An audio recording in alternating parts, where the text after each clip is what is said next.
Hi, I'm Andrew Armstrong and welcome to the Back Office Teardown Lab. Yes, you can see it's doing a thing. If it's doing a thing, it means I've raced ahead and I've missed some steps. But I'm going to show you what I've done, don't worry. Just to show you how I've actually just hooked this up now. So I have a booby board connected to a lithium power pack type battery. So that's the low voltage side. I'm going to say low voltage, it's all quite low voltage, but this is the 5 volt side here.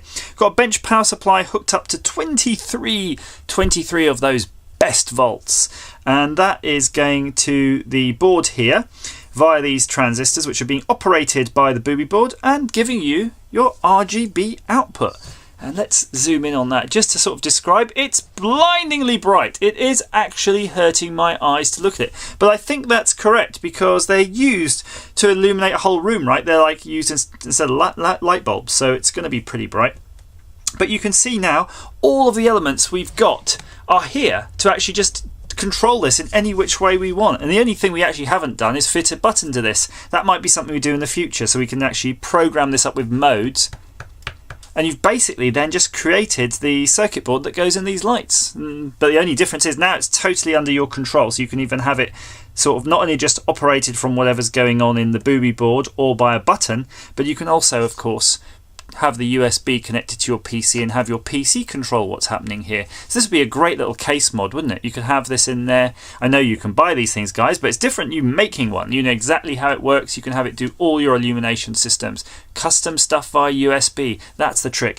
So I'm going to just drag this all over to the computer workstation, minus this bit, right? You're going to have to take my word sometimes on the flashingness of it, because I'm not going to be able to drag the bench power supply to where my PC is. But I'm going to show you how we program this up, a little bit about the source code, how the firmware sort of gets downloaded into the unit, and then what to expect this end. And not only that, we'll just do a little tweak on the firmware. Maybe we'll get this flashing a bit faster or a bit slower, something like that. And and we'll go through the loop again, and you'll see how it's all done.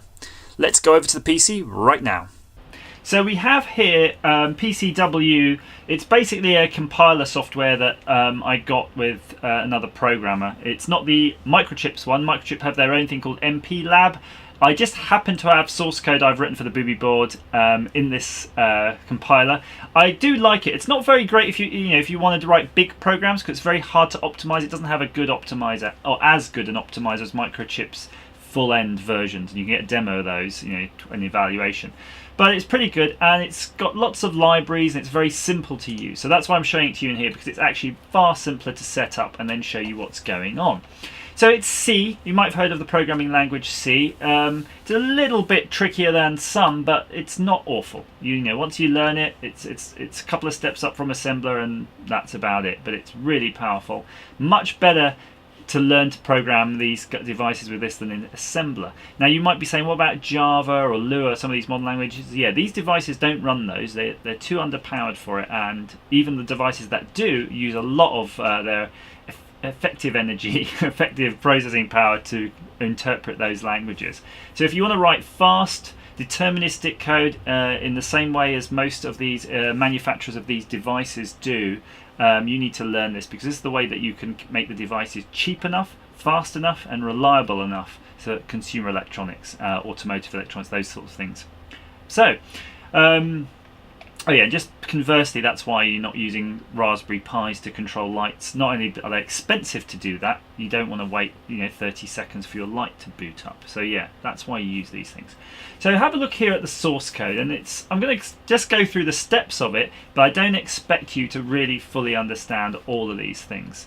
So essentially, and I'm very cognizant that this might be quite small on your screen, so just bear with me. I'm going to give you the source file for this too, don't worry about it. This section at the top just really sets the device's parameters. So it's saying things like no watchdog timer, no using the internal clocks, no memory clear, no brownouts. Don't worry about these things. These are various parameters to do with the actual chip, the actual tiny little computer that's on here. We're saying run at 8 megahertz. So this is running at 8 megahertz using its internal clock oscillator. It's not using an external crystal. And these things are basically definitions for stuff I've defined on how the device works. So I've made a little firmware for controlling the I/O on these nice and easy, and there's a little bit of timers going on. You'll see we're making it flash. That's because I'm setting these timers, and you've got a slow timer and a fast timer. That's all that is. I've got this function I've written called set pin, which sets the direction of the pin. So some pins can be outputs, some pins can be inputs, and they can be high or they can be low. So these are tri-state registers. So set pin really is either setting them as a high or a low. So that's as they're outputting 5 volts or they're pulled down to 0 volts. And it's basically a function just to allow you to toggle those. Read pin is another function, but we're not using it right now, that will actually read the values from these pins. So if you want to tri-state them and read them as an input, you can use read pin and say, tell me, what's the value of this pin? Is it a 0 or is it a 1? Is it 0 volts or above 2.5 volts? Don't worry about that detail right now. These reset clocks are just fiddle fuddles that I've needed to do with internal clocks. You'll see them as part of this interrupt service routine for the real-time. I say real-time clock. It's not necessarily real-time clock, but basically we've got timers in here that are ticking over. Like once every second, and then once every 5 seconds or 10 seconds. I can't remember exactly, but these are the timers we're sort of latching onto. They were timers from another project. So when you see something coming on or off, it's because of these internal timers that are being interrupt driven. So that's what this section is here with the interrupt. And then you've got these two functions which are user functions called wait tick and wait long tick. So every time one of our fast clock ticks, wait tick, it'll wait, and then once it ticks over, the program execution will come back. Wait long tick is a very similar function, but it's waiting a longer time. It might be several ticks in that one.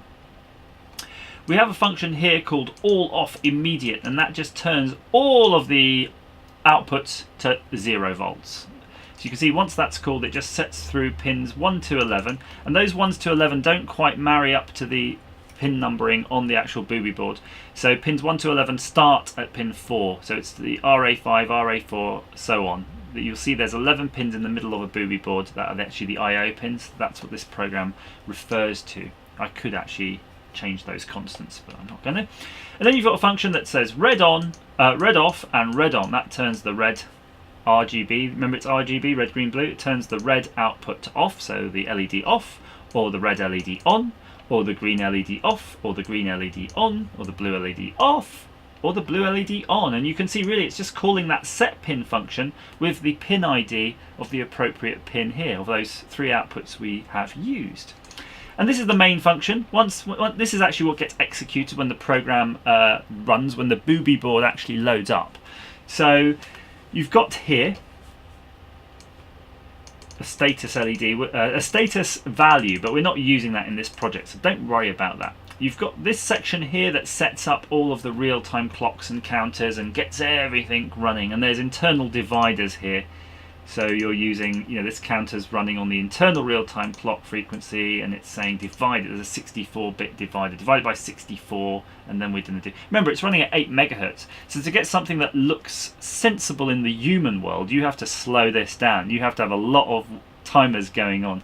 Imagine this thing can run at, I don't know if it's half clock speed, so it can run like 4 million instructions or per second. So you're going to have to slow that down if you want to see something that when the user expects to see an LED spinning around, it's going to have to really slow itself down to do that. Otherwise, if it's running at full speed, switching the LEDs on off, you won't even be able to perceive them because it's going to be doing it in nanoseconds. Nanoseconds. It's crazy. That's why welcome to the world of microelectronics. They run really fast. Just remember that. They are very fast. So what we do then, initially we call the all off immediate. So immediately, as soon as we boot up, we turn everything off. We want to bring it all down. We don't want any pins floating high because let's say you've got LEDs and stuff attached. We want just as soon as the booby board is activated, it's saying, no, everything is off now. And then we're going to start. So it knows where it's starting from. It's starting from everything off.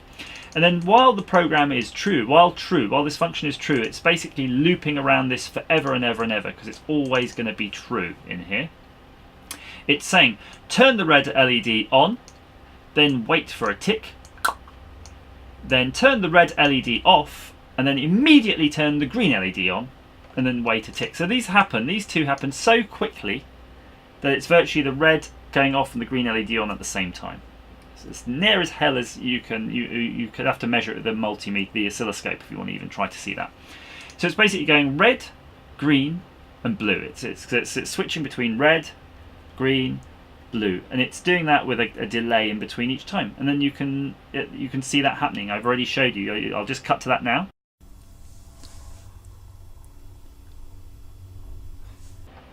See, it's doing it. That's what that program does. And that's great. So that's your program. We've typed that in. Just pretend we've just typed that in. So the next stage we do is we hit compile here in the corner. Hit compile, and it says it's compiled. Fantastic. I was just about to read that before it disappeared off the screen. I'll hit it again. So it basically says, if I can pin it, there we go, pin, bang. Complete, no errors, files 2, statements 128, time 1 second, lines 400. So you see it says lines 451, but our program is definitely not 451 lines. That's because it's brought in some data for some other files. You can see there's this definitions file, a header file that says what this chip can do and what the addresses are of all of those different devices on board. Don't worry about that yet. You probably will never need to worry about that. And then it's output a list of files which has an error file, hex file, sim, and we're not really interested in these apart from the hex file, because the hex file is what we'll program in to the EEPROM on the booby board. So that'll be its firmware. That's literally its firmware. And it's saying it's going to take up 11% of the RAM. So in terms of execution memory, 11% of working memory is being taken up, but it's taking up 9% of the ROM, the storage of storing your programs, 9%. That's fine. So what we're going to do now is we bring up this. This is the Microchip PIC-Kit 3 programmer that works with this device, and we're going to hook it up. So the booby board, you will see, has a programming header right there, and on the programming header somewhere here you'll see there's a pin 1 which is designated as the memory clear.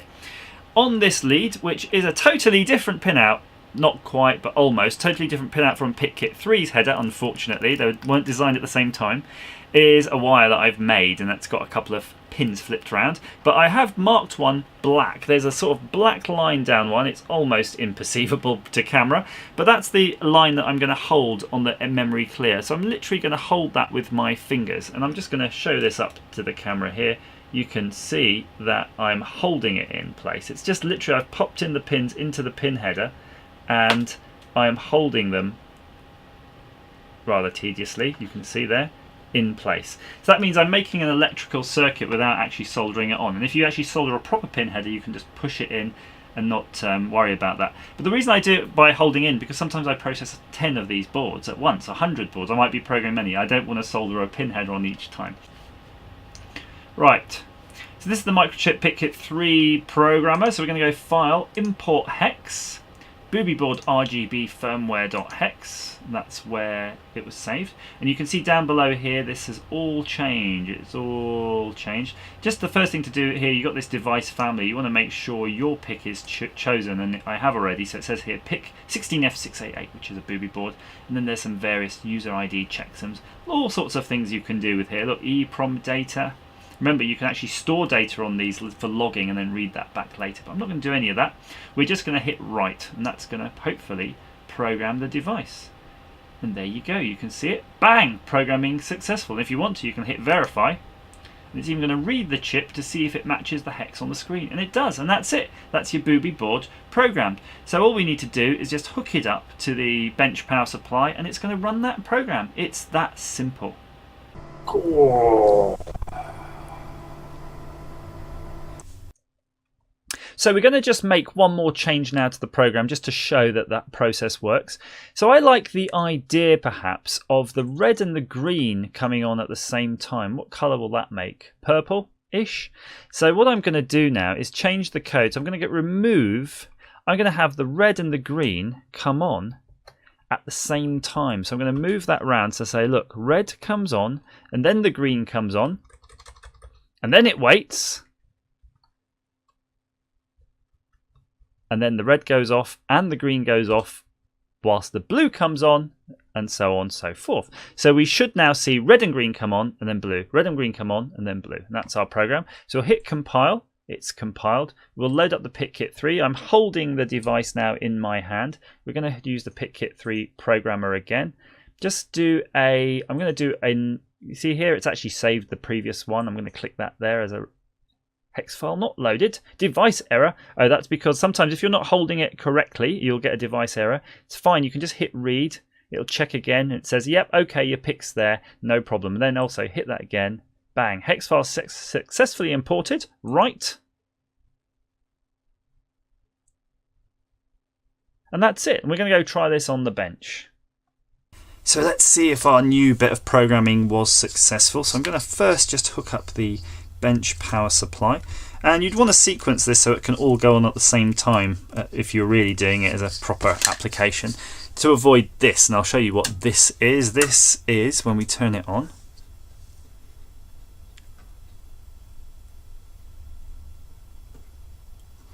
You see how it's glowing? It's because it's not being pulled down sufficiently, so you can add additional components in here to stop it doing that, but that's just because this side of the circuit and this side of the circuit aren't quite married up. But as soon as the booby board goes on, it will be pulling those down and it will be in control. And there you have it. It's not quite purple. I didn't know what red and green would quite look like, but I certainly expected a different colour to that. Let's see if we can diffuse it somehow. If you can diffuse it, maybe it looks slightly different, but I'm saying it's blue and a kind of a yellow. Yeah, we've made yellow, right? Yellow, red and green is kind of yellow. Makes sense. And you can see it's flashing away quite fast. So that's it. That's basically the whole process right now. All you need to do now is learn a bit of C, or maybe look at my source code and figure it out. Buy yourself a PIC Kit 3, soldering iron, a few bits and bobs, and that's it. Once you do that, you're basically in business. You are now a microcontroller capable guy, able, or guy or gal, of course, capable now of building these complicated devices. And if you think of this in your Chinese lamp or wherever it's from, Far East, someone else over there has had to do that. And forget all of this stuff. It's basically that tiny little chip in there is doing all of that. You could take that chip out of there, boom, pop that on that PCB, and you've made your own consumer electronic device. So I hope that's been of some use to you. Please like, share, subscribe if you're that way inclined. I would love you to comment down below. Let me know if you've got any microcontroller projects you're thinking about starting, or any what the next stage is you think for this. What shall we do with this device now? Shall we maybe put a button, control it over USB, talk to it from a computer? Who knows? You tell me and we'll do that. As ever, thank you for watching.